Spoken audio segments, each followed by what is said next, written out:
इस वीडियो में आपको बताने वाले हैं हिंदी व्याकरण का जो है संपूर्ण चैप्टर वाइज जो है कंप्लीट टॉपिक, और सभी टॉपिक को जो है आपको बताने वाले हैं जिनमें कि हम लोग इससे पीछे की वीडियो में जो है हिंदी भाषा का विकास किस प्रकार से हुआ इसके बारे में जान चुके हैं। और इसके बाद जो है वर्ण के बारे में हिंदी में ये सारे टॉपिक को जो है व्याकरण का कवर कराने वाले हैं। वर्णमाला, संधि, काल, वर्तनी, समास, विराम चिन्ह, लिंग, पर्यायवाची, वचन, विलोम शब्द, कारक, संज्ञा, तत्सम, तद्भव, अनेकार्थिक शब्द, और इसके बाद जो है सर्वनाम और क्रिया, अनेकार्थी और रस, छंद, अलंकार, ये सारा टॉपिक को कवर कराने वाले हैं।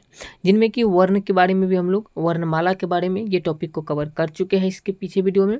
और वर्णमाला के बाद जो हम लोग ये सारा जितना भी आप लोग देख रहे हैं अभी, ये सारा टॉपिक को हम लोग कवर कर चुके हैं इससे पीछे की वीडियो में। इसके बाद यहाँ से जो है उच्चारण स्थान जो था सारा कुछ कवर कर चुके हैं इससे पीछे की वीडियो में। अब इसके अभी जो बताए इससे पहले वाला वीडियो में हम लोग संज्ञा टॉपिक को कंप्लीट कवर कर चुके हैं। संज्ञा के सभी प्रकार के बारे में, भेद के बारे में, ये जितना दिख रहा है आपको ये सारा चीज़ को हम लोग इससे पीछे की वीडियो में कवर कर चुके हैं। एक वीडियो में एक कंप्लीट टॉपिक को कवर करते हैं। अगर लंबा टॉपिक है तो उसको 2 वीडियो में लेते हैं, नहीं तो एक वीडियो में कवर करते हैं।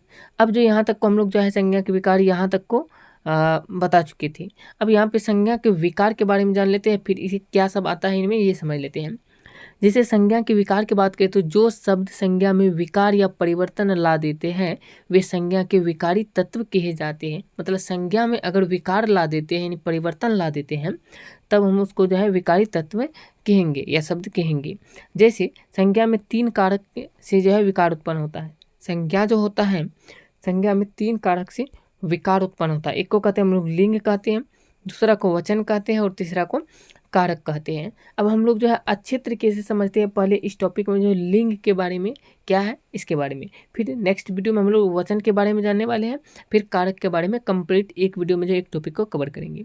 तो चलिए यहाँ से समझते हैं लिंग। लिंग की बात करें तो इसको अंग्रेजी में जो हम लोग जनरल कहते हैं, जेंडर कहते हैं, जेंडर को ही लिंग कहा जाता है हिंदी में। इसका परिभाषा बात करें तो हम लोग बोल सकते हैं संज्ञा के जिस रूप से व्यक्ति या वस्तु की पुरुष जाति या स्त्री जाति अथवा उसके नर या मादा जाति का बोध हो उसे हिंदी व्याकरण में लिंग कहते हैं।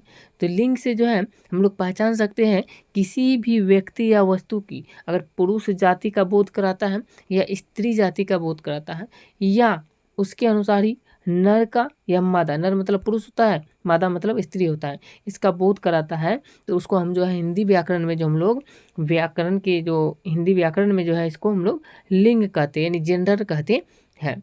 अब लिंग के भी भेद होते हैं। लिंग के 2 भेद है अगर समझे तो लिंग के हिंदी व्याकरण में 2 भेद होते हैं। एक को हम लोग कहते हैं, पहला को पुल्लिंग कहते हैं और दूसरा को स्त्रीलिंग कहते हैं।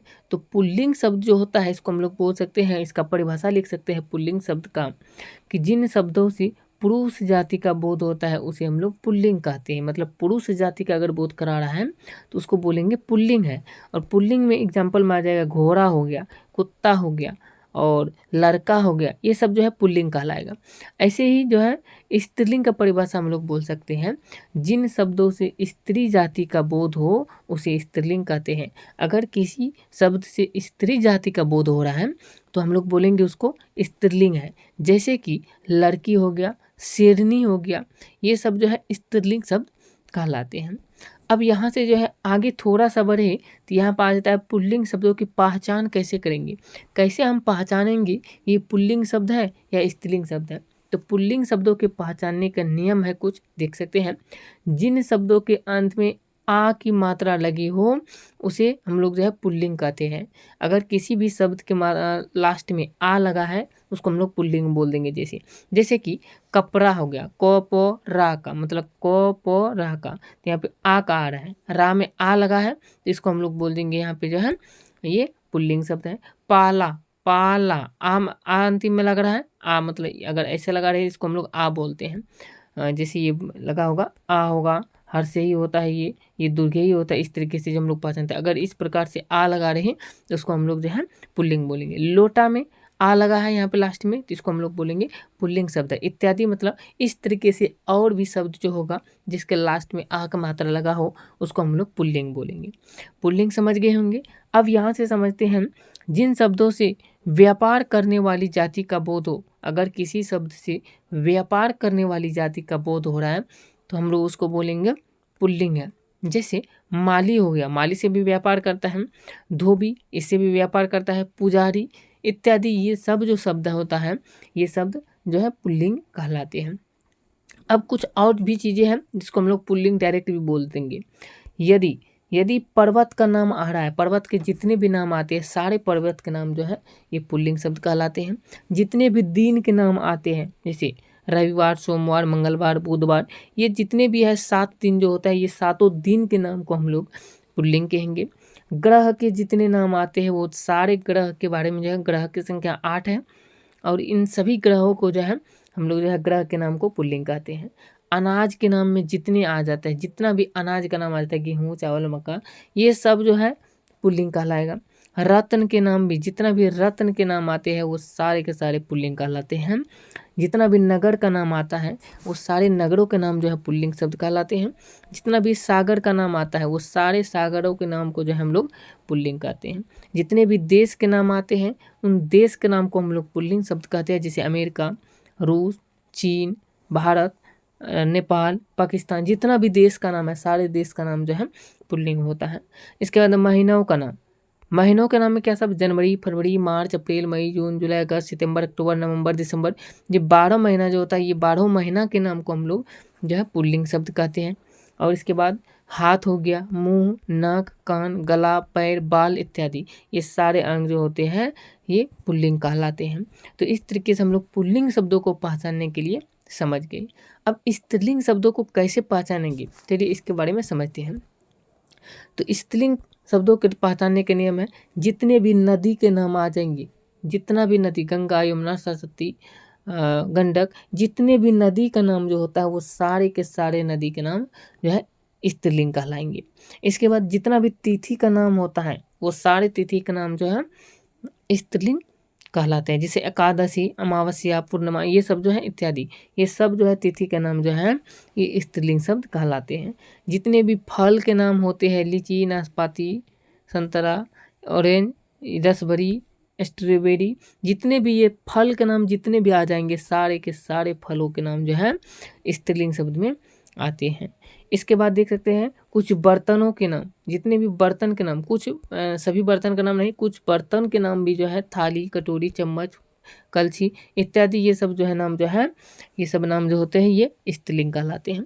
जितना भी मसाला का नाम होता है, मसाला जितना, हल्दी, मिर्च, ये जितना भी मसाला का नाम होता है, धनिया, ये सारा का सारा जो है स्त्रीलिंग कहलाएगा। पुस्तक के नाम, जितना भी पुस्तक के नाम है सारे के सारे पुस्तक के नाम स्त्रीलिंग शब्द कहलाते हैं। इसके बाद शरीर के अंग में जो है कमर, गर्दन, जीभ, छाती, आँख इत्यादि, ये सब अंग जो होते हैं ये सब स्त्रीलिंग शब्द कहलाते हैं। इसके बाद आता है चाय, कॉफ़ी, लस्सी, शिकंजी, ये सब भी जो है स्त्रीलिंग ही कहलाते हैं। इस तरीके से हम लोग स्त्रीलिंग और पुल्लिंग दोनों को पहचानने के नियम समझ गए। अब यहाँ से 2 चीज़ बच जाता है, इसके बाद जो है लिंग यानी जेंडर चैप्टर खत्म हो जाएगा, जिसमें कि आता है नित्य पुल्लिंग किसको कहेंगे। तो हम लोग बोल सकते हैं नित्य पुल्लिंग मतलब डेली जो होता है। कुछ ऐसे शब्द होते हैं जो हमेशा पुल्लिंग के रूप में ही प्रयुक्त किए जाते हैं, उसको जो है हम लोग नित्य पुल्लिंग कहते हैं। मतलब जो हमेशा पुल्लिंग होता है वो स्त्रीलिंग नहीं होता। जैसे घर हो गया, मकान, बिच्छू, मच्छर, पानी, तोता, कौवा, उल्लू, ये जितने भी शब्द का नाम बताएं ये हमेशा के हमेशा पुल्लिंग ही होता है, कभी स्त्रीलिंग नहीं होता है। ऐसे ही नित्य स्त्रीलिंग शब्द भी है जो कभी भी पुल्लिंग नहीं होता है, स्त्रीलिंग ही होता है। कुछ ऐसे शब्द होते हैं जो हमेशा स्त्रीलिंग के रूप में ही प्रयुक्त किए जाते हैं, जैसे जीभ, मैना, छत, रोटी, पीठ, उंगली, कोयल, आँख, मृत्यु, छाती, चील, छिपकली, लोमड़ी, मछली इत्यादि, ये सारे के सारे शब्द जो होते हैं ये नित्य स्त्रीलिंग कहलाते हैं। ये कभी नहीं बदलते हैं, ये पुल्लिंग नहीं होते, ये स्त्रीलिंग ही हराते हैं। तो इस तरीके से जब हम लोग जो है जेंडर चैप्टर जो है इसको कंप्लीट कवर कर लिए। अब नेक्स्ट वीडियो में हम लोग वचन के बारे में जानने वाले हैं, वचन की परिभाषा जानेंगे, वचन के प्रकार जानेंगे, एक वचन, 2 वचन, बहुवचन, जो भी जितने भी वचन होते हैं सारी चीज़ को नेक्स्ट वीडियो में हम लोग कवर करने वाले हैं। वीडियो अच्छा लगा है तो वीडियो को लाइक कीजिए, ऐसे ही वीडियो को देखने के लिए चैनल को सब्सक्राइब कर लीजिए। प्लेलिस्ट में जाइए, व्याकरण का सारा टॉपिक का वीडियो आपको मिल जाएगा और भी बहुत सारे सब्जेक्ट का जो है वीडियो मिलेगा जो कि चैप्टर वाइज मिल जाएगा प्लेलिस्ट में जाने के बाद। तो जाइए, जरूर देखिए। मिलते हैं नेक्स्ट वीडियो में। जय हिंद।